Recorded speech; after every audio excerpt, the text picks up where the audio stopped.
What's up, ladies and dudes? It's Jeremy, this guy, one of your very favorite people with Parkinson's. Got a new topic this week. I have not talked about this yet. I've kind of been rolling it around in my brain. By the way, stay tuned to the end of the episode, end of the video. There's a special little clip that I got out of the studio a few years ago and did this. I think you'll enjoy it. So that's just a little teaser. But here's the thing. I don't really know about this one. I'm going to talk about exposure to pesticides and herbicides as it relates to my case of Parkinson's. Now, this is just me, and I don't feel that any one factor probably is why I have Parkinson's. It's probably a combination of things. But my first job in the summer of 1993, wow, I'm dating myself, I'm really old.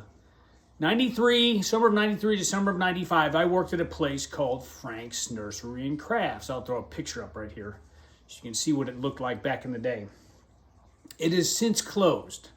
But my job for those 2 years was to work the outdoor nursery. Now, any plant pretty much that came in and out of there, at least on my days that I worked, which is pretty much 4 or 5 days a week, was handled by me. I don't know what these plants were sprayed down with. I'm talking like shrubs, trees, rose bushes, annuals, perennials, houseplants.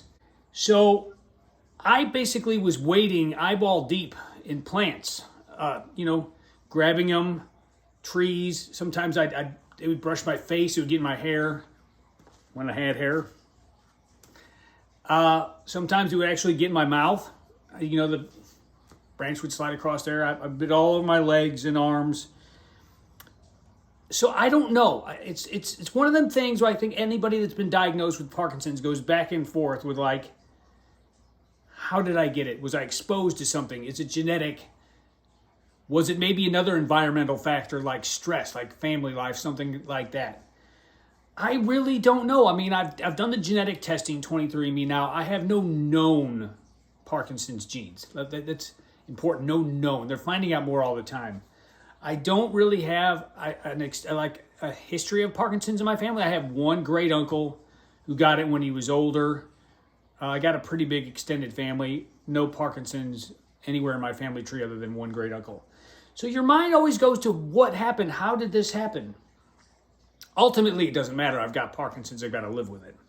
But I do wonder if all those years of pulling the plants out and arranging them in the beds, and I got to be honest, I probably didn't wash my hands enough. Oh, and then also I would have to do store cleanup. Sometimes there would be spills in the actual pesticide, herbicide area of the store, which was inside. It didn't work there very much. My expertise in my area of like focus was the outdoor nursery.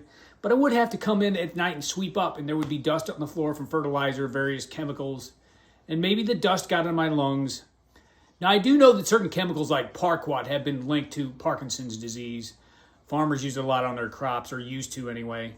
And Roundup has been linked to numerous health conditions. I don't know about Parkinson's being one of those. So I promised you something special at the end of this video. Now, this was a video I took in 2020, 3 years ago at the height of COVID when we couldn't do anything, and actually went to my old job, Frank's Nursery and Crafts. Now, it's been repurposed as like a banquet hall now, but it looks deserted. And we drove out, me and my wife and son, and I got the GoPro and I filmed around the building. Put a little score to it, played my classical guitar. Because this place, it left a lasting impression on me. And I don't necessarily mean the Parkinson's one, because who knows? That's just kind of conjecture. But it was an important milestone in my life. And it's kind of sad to see it all empty and semi-abandoned. So I hope you like it. I don't get out of the house very often, but this was one of the times where I was feeling pretty good. And it was just a little moment in time. It's just a moment in my life. Hope you enjoy it.